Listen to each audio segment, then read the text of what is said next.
Welcome back to the Beyond the Dojo podcast about karate thingies and stuff. I'm Lauren. I'm Jeremiah. And you're listening to episode 3. So this is almost like... It's almost like we're professionals. I feel like this is like Star Wars, but it would have been cooler if we'd have done episodes 4, 5, and 6, and then gone back and done episodes 1, 2, and 3. That would have been great. No, So this episode is Revenge of the Sith. Okay. It ends there. All right, so last episode was about how we approach our training in the sense that we try to make everything application-based. So that's kind of our focus in all of our karate, including the way that we teach our students and all of that stuff. Even when it comes to tournaments, we do that, but we're not going to discuss that as much this episode. So last episode, whenever that was, we talked about how we approach it with our own training, but sometimes the way we approach application with our students is different. So this is going to be teaching application to our students. Yes, because we're professional teachers. Yeah, well, we're teachers, but, we're still students. We're still learning. So one quick note on that. I mean, even with the last episode, obviously, it was a little long and we rambled around all over the place, but... we are kind of... was that we were sick, though. Let's be real. We were sick. We were sick? I think we're making this up now. I'm not sure. Okay. So part of it, I think, though, is like we are kind of using this as a way to gather our thoughts. I mean, we are still students. So like we've mentioned multiple times in the last episode, some things we may... throw out there that we're using for our own training or for our own teaching. That's not necessarily maybe the most correct, but we're doing the best we can with our understanding of what high-level teachers are teaching or have taught and applying that to what we're doing in and out of the dojo. So just throwing it out there, if anybody ever has anything you're like, you're wrong, please feel free to drop it in the comments because we love discussion. We love kind of going back and forth, not to argue, but to help kind of build each other up and throw around better ideas. I think the karate community has way too much fighting overall and wanting to be right. And I think we just want to grow and learn and stuff. As long as it's constructive and cordial, professional even, comments are always going to help us learn. But if it becomes degrading and finger pointing, we just ignore it. We're just going to call you a jerk. No, we're just going to, it doesn't exist in our world. True that. Okay, so we're going to hop right into it. So this is going to be talking about how we teach our students. So I'll start with you, Jeremiah. So when do you introduce application concepts to your students? I don't think it's based on a belt level or an age. I really look at the student itself and see if they're mature enough to understand that what they're doing can not only hurt someone, but injure them. Mm-hmm. And if I have a dojo bully kind of pushes himself around a little bit, I'm not going to teach him application. Mm-hmm. I'm going to leave it in shapes and ideas and not go beyond that. But if there's a student that's mature, is considerate and compassionate towards other people, I am going to show them what we're doing because that gives some substance to the things we're teaching. Yeah. And I want to encourage that person to grow further in their karate. So gotcha.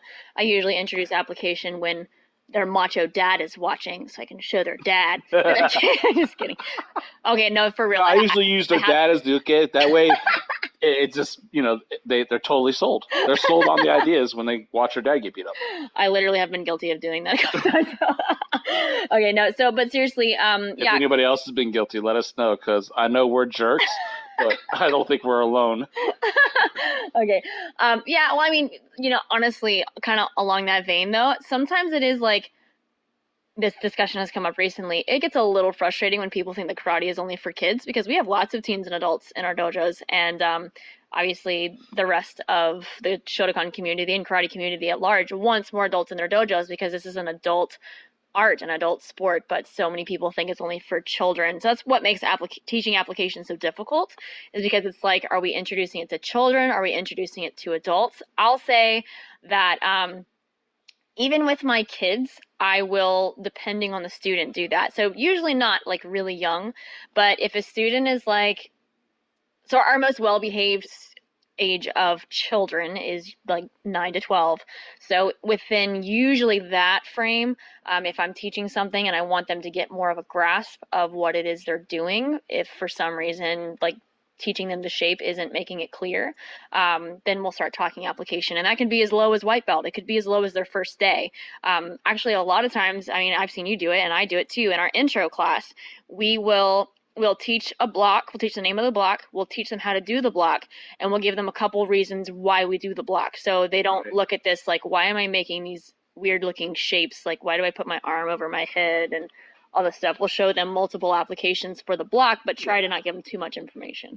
And at this age group, the 9 to 12-year-old age group that where we might consider introducing application to, it's not introduced on a whole wide scale. It's done on individual coaching, really low key. Hey, this is what this is. And we just give them a little bit of something there because, I don't believe in rewarding everything, but I believe there should be certain treats to students who really not excel, but are Putting forth effort.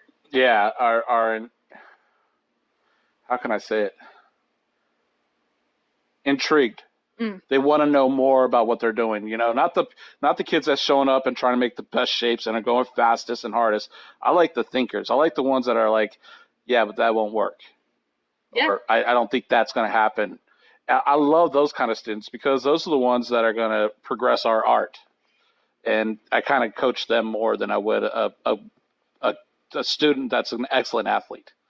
Yeah. Well, that's interesting on the note of, if we're just going to be talking about, for this moment, children, it's interesting when you have an atmosphere where we do discuss application and we do talk about real life, because if their minds are already primed for that, we're going to talk about Kamite and stuff later, but even when we're just talking about like kata application or whatever, or we're just still teaching movements, some of these kids are really smart and they're like, okay, yeah, but what if this happens? We've had kids, this girl was actually a teenager, just kind of a quick note. She came from another dojo and she was like a yellow belt, which is like maybe a ninth or an eighth Q. And we focus a lot more on application stuff with our teens and adults. And dude, this girl was on fire. Jeremiah would show her something of like how to do this particular application, and then she'd have all these questions of like, okay, well, what if this happens? Well, how about this? And then we would kind of go back and forth, which is super cool to see young minds that are able to grasp it that young, because we never had this introduced to us at that age. That's that critical thinker I was talking about. That's the kind of person I love to encourage on, because their mind's already geared towards it. They're already looking at things and going, well, that could happen or this could happen. And when you're application based and that's what you want to do in your martial arts, that's kind of the attitude you have to have.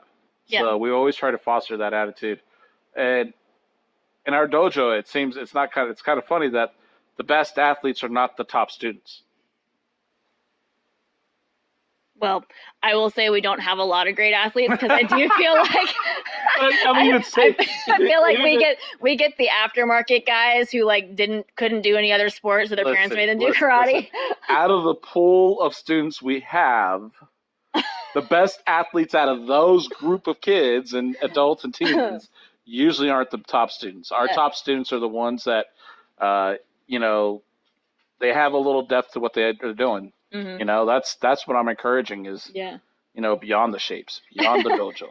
Okay, well, let's talk about like teens and adults. So it is a little bit different with teens and adults. So we made reference to children and how we would introduce this with, middle to older range aged children. We do it on a case by case basis. Right. Generally not as an entire class, even though we will talk about that later. But how do we do this? Well, I know how I do it. How do you do this with teens and adults? With teens and adults, what I like to do is I'll take a concept, maybe a knife hand block or something, and we'll work it, let's say during a class period, we'll work it against the air. And then we'll work it against the traditional attacks, maybe oizuki or gyakuzuki or something like that. And then we see how it works against a hook punch or something else. And we try to figure out what attack the knife hand block can work against and what attacks it doesn't. And we leave that a little bit open at the end there so they can investigate for themselves to see what the reasons why. But it's more like a kind of like a maze in a sense. You know, we have this end goal that we know where it's at, and we're just trying to direct them over that way, but we give them the freedom to make left or right turns, if that makes any sense in application.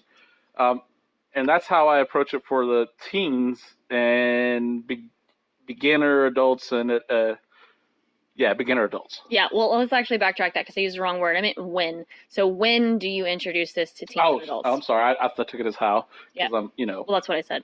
I'm half deaf. Yes. When? Yeah. With teens and adults? Second class. Yeah. Second class. At that age, I expect them to have discernment and ability to know what's right and wrong. Mm-hmm. That's not my responsibility. Yeah. Well, I honestly, I've never heard of any of our students ever fighting outside the dojo, but just saying. We tend to attract I think martial arts in general tends to attract fairly docile folks. I don't think most of them are very angry to begin with, as far as like. I think that's in the relatively new, current generations, man. Back when I started, it was, 84 is when I started. So, even at that age, it was the big kids and the ones that wanted to fight, So, and the 84. Okay, so with teens and adults, yeah, usually early on, generally first couple of classes, as early as we can. And I think part of it is, I've heard others make this kind of same point, is we live in a different generation now. And I mean, I know the way that my mind works. I want to know why something works or why I'm doing it. And it didn't come up that way. But now that I'm older, I have the boldness to ask questions. So if you're just showing someone random stuff and they don't really see the connection or why they're having to spend all this time training that thing, unless they just really, really love the art, it is going to be difficult to keep some people. Now, some people, there's no way to win. I mean, they're just going to get bored and they're not going to put in the time. But I think to introduce it early on not only piques interest, but it gives depth to what they're doing. It helps with understanding. It also helps with some of the basic stuff we're going to talk about in a little bit. So I think there's a huge advantage definitely to introducing it early on, just obviously not in big, deep pieces where you're really breaking something apart. We're looking at very minimal application. Basic block applications, maybe one or two move combo things. Yeah. Not something complex or anything like that. Not for beginner, intermediate teens, and adults. I think it should stay as simplistic as possible. Cool. All right, so we'll get into that in just a minute. So, so let's go into some of the same questions that we talked about with our own training last week. So, how do you teach with application in mind when it comes to Kihon? So let's just start there.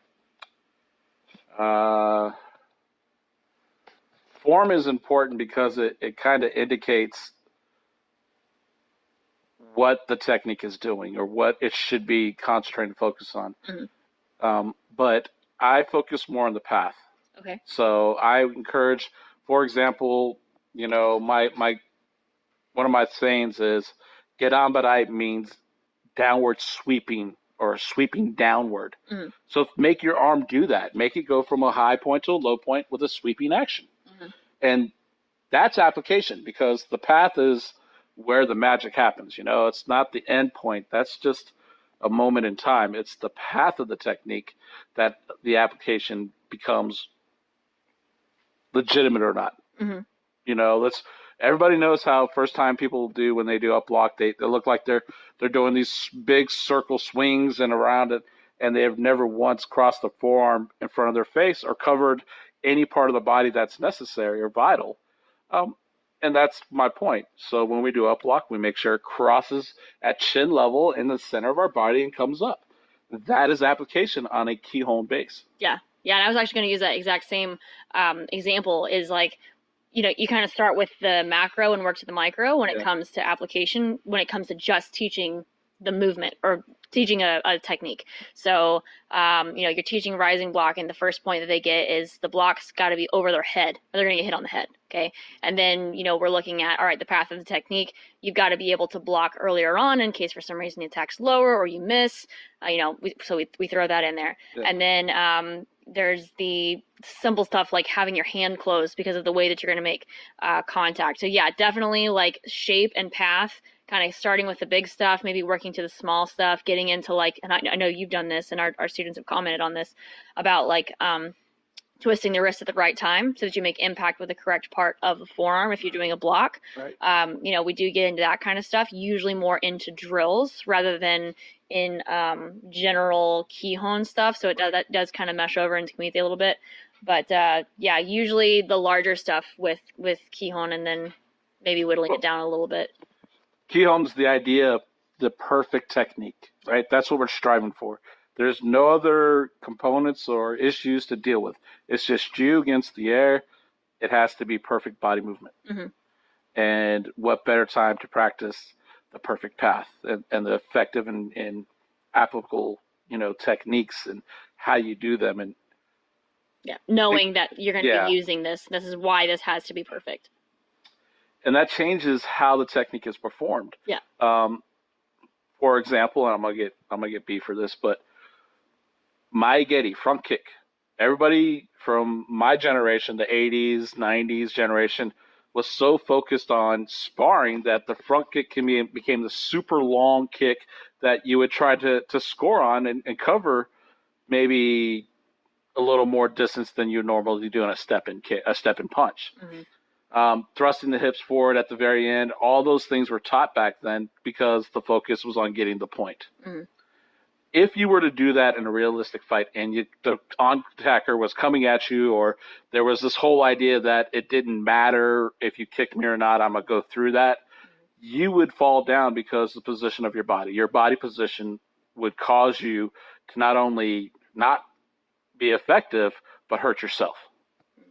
Keeping your structural alignment upright, keeping everything within your natural range is always safer and more effective. Mm-hmm. Yeah.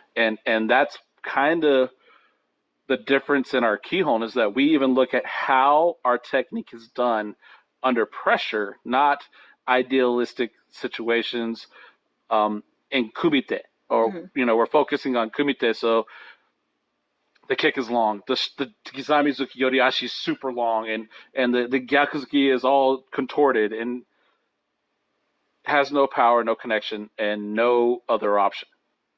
And that's not what application to me is about. Yeah. So when we teach that, we try to make sure they understand that it's the structural alignment. The distance is your natural range. You move in to cover distance. You move out to cover distance. You don't break your structure. Yeah. Well, I mean, and that's even, that does kind of apply into Kumite as well. So we'll kind of get into that too. So, if we start to introduce Kumite and we're looking at application-based stuff, now obviously this is a little bit different because a lot of times this is translated to tournament sparring, which is not, it's got elements of application in it. And I think we mentioned that a little bit in the last episode. There are elements there, such as distance and timing and again, basic understanding of that. But if you're looking at self-defense style application and that kind of really in close combat, it is a little bit different. Absolutely. So how do you feel that we're using Kumite to explain application, or how are we fitting application ideas into our Kumite training with our students? I'd like to start off with giving you a visual. I'd love you to think about maybe early 70s Kumite, or the old Asai films where he's just flying all over the place, jumping around, throwing people. The old JKA films where the guys would kick each other out of the ring, end up judo throwing each other, tangling with each other on top of them before they even stop. That to me is a little bit more realistic sparring. Mm-hmm. Some people refer to it as Dojo sparring, but to me, if you're going to look at it from application base, that's more realistic. You're learning closer distance, better timing, and then the angles will obviously change. The further away apart you are, the more the kendo-esque kind of sparring you have, where it's a little bit further distance and finesse, you miss out on the realistic fight. A real fight doesn't start or happen 1.5 foot and 2 foot, 3 feet away from you. It starts 6 inches away.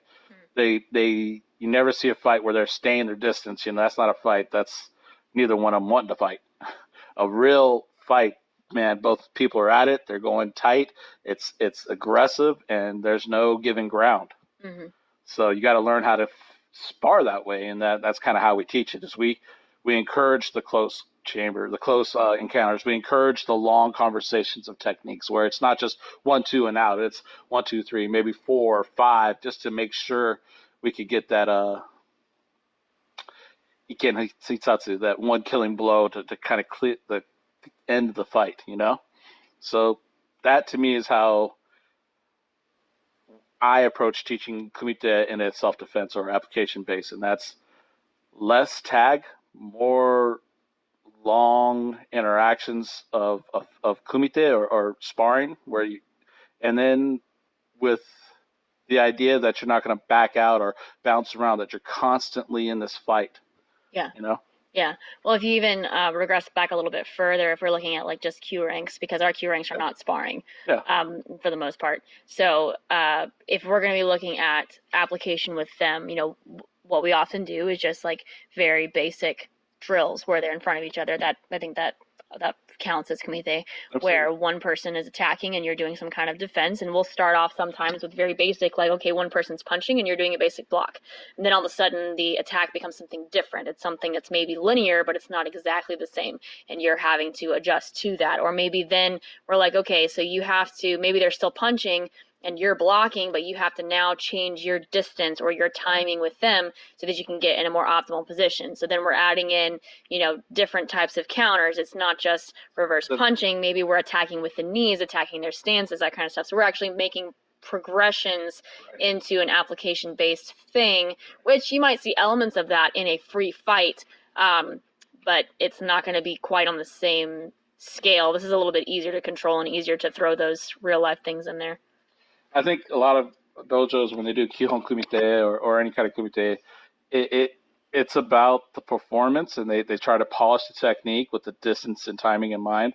And we don't do that. Just like Lauren said, we introduce as many variables as possible. Without overloading. But at the same time, we'll constantly change the variable. We constantly are changing slightly the situation, but we're always tying it back to the key principle we're working on. Yeah, absolutely. So that they could see that the principle is universal, and they can see how they can apply it. Yeah. And that's how we do Kihon Kumite. It's not the typical up block reverse punch. It's not that JKA perfect stance and distance and timing and that false, Yeah, well, it is that. We do start with that. We have to start with that, but then we branch from there with our teens and adults especially. Right. We try to take it from that point and use it as a base, and then kind of build off of that. But yeah, after that point, it's not that anymore. Well, yeah, I'll agree. I agree with you there. It's the Kihon Kumite. That is our introductory to Kumite. Yeah. Once they get that idea, and then we move on to what you were talking about just a minute ago with the more of an application idea, then things change. The idea, the focus is different. Yeah. So I think it's kind of cool. So how do you teach application through kata?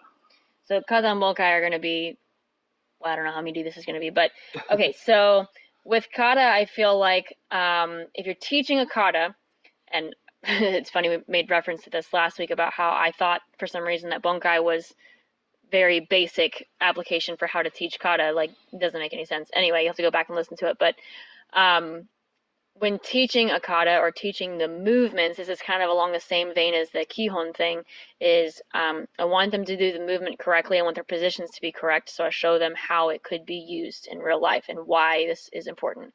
Your hand has to be in this position because of what you're doing in the next move, or whatever. If you're in Hanyondan and you're doing the wedge block, you can't pull your hands back because you're going to get punched in the face. So you have to keep your hands in the wedge block position while you're doing front kick, that kind of stuff.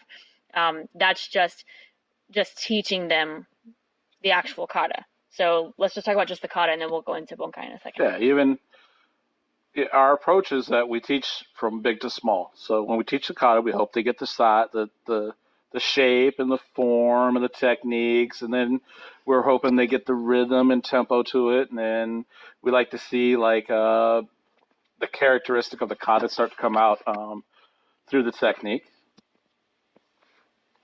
But then what we do is we start to coach on the small details. Okay. Why you rotate your wrist, why you're in this position, why the left foot moves, not the right foot. Why we do certain moves a certain way. Because then they understand in application the differences in the moves, and also it not only gives them a better understanding of what they're doing, it gives them a better performance. Yeah, well, because it is obvious what their intention is. I will say this. I'm just throwing this out there because I want to rant. I don't know where my kids are getting the first move hand sandan. They go to do inside block. They just put their hand up. They don't actually load the block. Drives me absolutely bonkers. And then they don't pull their draw hand back. I hope that their parents are listening to this because this makes me very angry. They drop in. Students are listening to this. They drop into inside block and they don't load the block and then they don't pull their draw hand back. It looks like an augmented block. And I have to show the kids. I have to walk up to them and I'll grab their right arm on the wrist. And obviously this is not super real life, but you could use it this way. I grab them on the right wrist and say, okay, do the first move hand sandan. And if they do it wrong, they can't get my hand off of their wrist. Right. We use stuff like that, exactly, to get rid of my pet peeves. Absolutely. to teach them, there is some truth to this. Right? Yeah, the importance of it, that there is some truth to this, even though it might be a little bit of a hokey application, might not always work, could work, might not always work, but that's kind of a teaching point to get started. Absolutely. But then once we start getting into bunkai and oyo, no, we're not going to touch those words again. It turns into a little bit of a different story. So with bunkai, whenever I first started kind of managing our old dojo and teaching, I used to do this drill with my students. I didn't have them do bunkai, even though whenever I was coming up, we tried to do bunkai for kata, and it was horrible and terrible and not real life at all. But it was giving us something. But I used to do this drill where I stood in the middle and all of my students stood around me and I did hand shodan. And whatever move was next, the student that was standing on that side had to do an attack, any attack. And I had to make the move work. And it didn't always work, but I tried to make some element of that move, whether it was the stance, the path, the technique, something about that move. I had to use it against that student in defense. Now, obviously, I don't think that's a good way to teach kata, but I was trying to show them it's not just the stuff that we had seen in the past, where it's just you down block and you're blocking kick and you step in and you punch and you turn and you block another kick. I was trying to give them, it was a way for me to be creative, so it was fun for me, but they loved it because I got to show them these cool throws and all this cool stuff that you can do with turns, and how a punch can be something different and a block can be something totally different, how it can be a strike. So that was a cool way to intro it back then. But then I feel like, I will say, I don't think I've taught as much bunkai necessarily, or oyo or whatever, because well, it's hard to know how I disagree with you, because the way we run our classes when we do application work, or it is truly bunkai by the definition. We blow it apart. It's the process of breaking it apart. Yeah. So I would say when we teach our teens and adults that's the path we take. After they get the kata down, they understand the moves, they understand something about it, and they start to polish it and make it their own. That's when we start to show them, blow the part up. Hey, what does this block do? Give me 3 or 4 different variations of this block and why. Yeah, that's true. That is the investigation. They understand it means different things. Mm-hmm. I think it's important that our students understand that there's no one answer to any technique. Mm-hmm. There's multiple answers when it comes to application. Yeah. The reason why we do one technique in kata is to show the standard idea of that movement or that technique. Yeah. So, well, okay, I'll say it this way. I feel like with or standard representation with the kids, well, actually teens and adults also, with the Q ranks, I have used and maybe this is why my definition of this is totally off.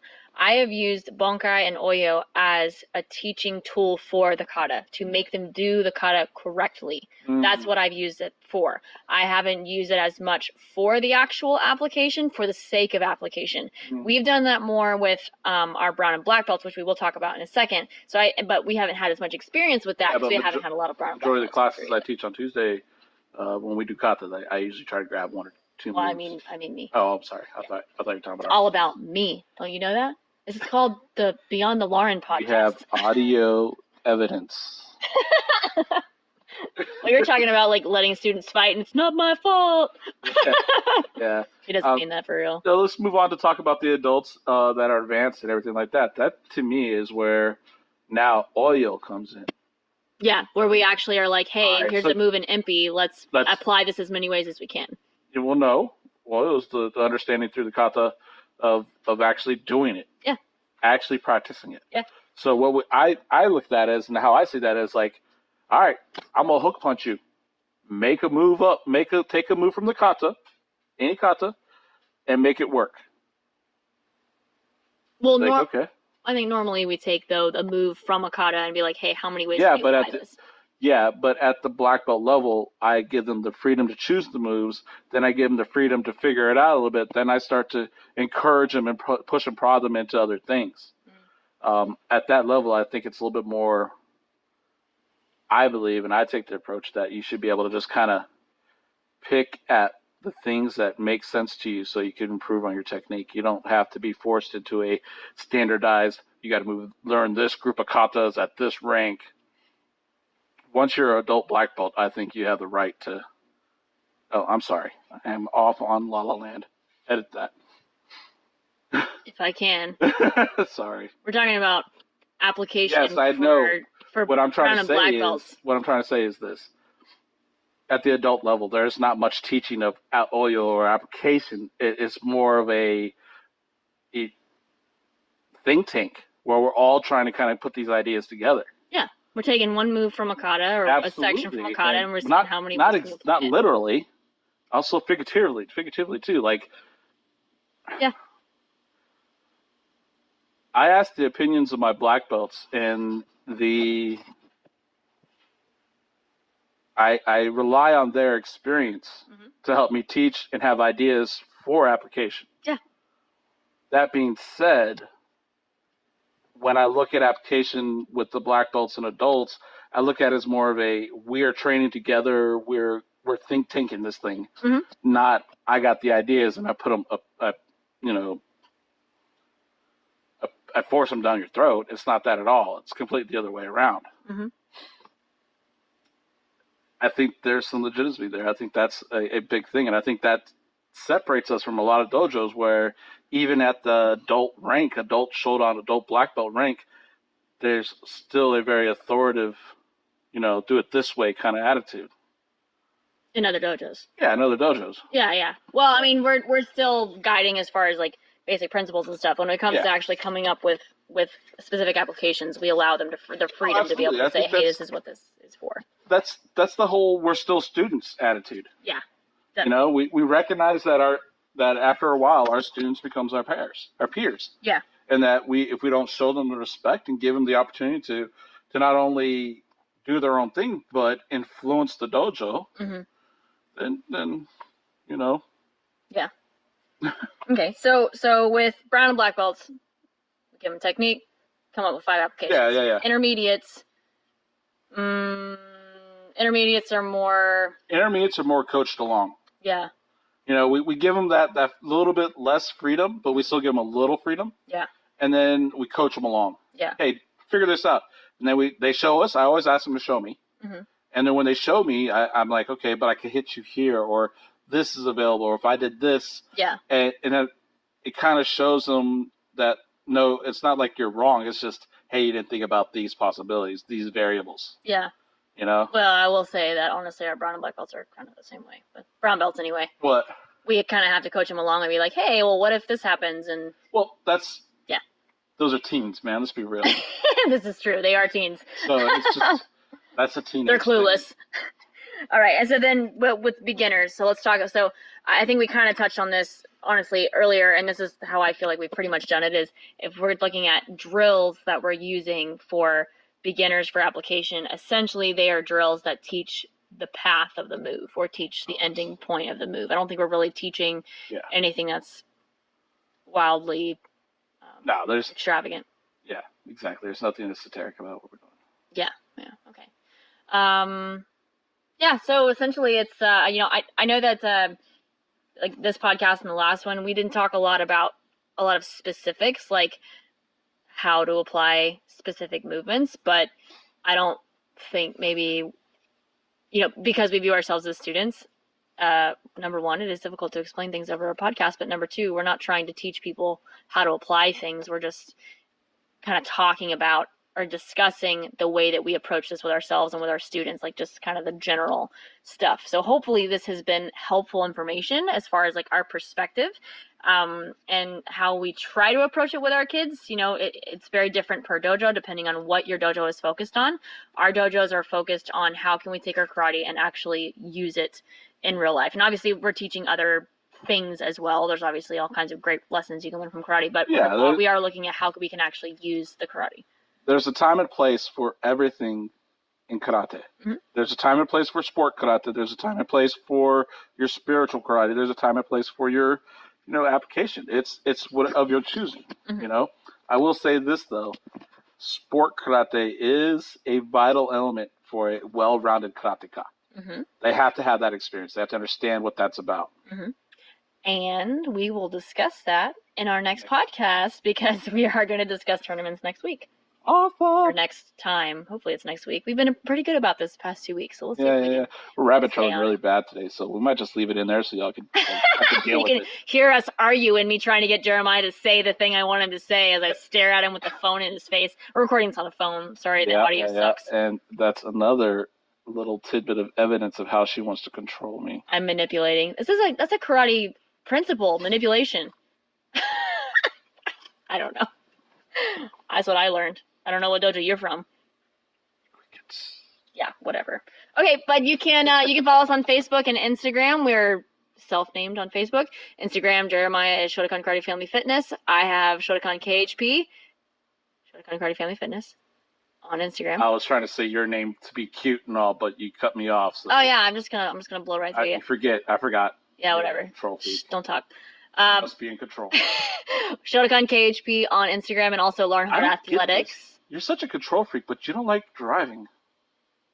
I drive all the time. Yeah, no, but you don't like driving. You should want to be in control even in the car. All right, guys, y'all have a great rest of your day. I'm going to punch this man in the face. Okay, I'm really not going to do that. But you guys have a great rest of your day, and we'll do this again next time. Thank you. Bye. Bye. Oh, wait, we forgot one part. What? What are you working on? I am working on step and punch. We're so bad at this.